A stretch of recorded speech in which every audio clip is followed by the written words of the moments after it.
compassion is not just a state of thought or state of emotion or state of mind.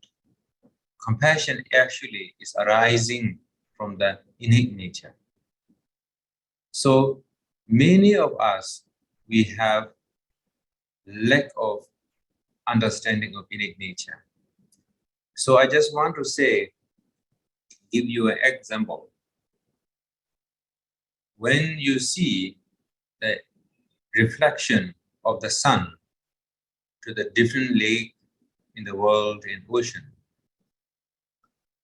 and where this reflection actually arising is actually the source, is the sun itself.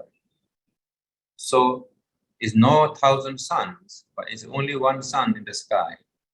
But because of reflection, the source, the lake, ocean, river, pond, so we have different size of reflection of the sun because of the size of the water. So like that, it's very important to understand the source of the compassion that we have now. Our compassion is not a complete or purest compassion, but we have some.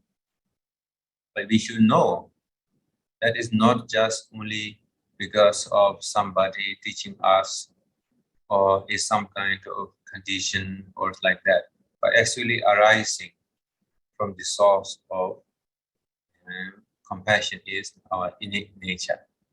So that means the compassion is our essence.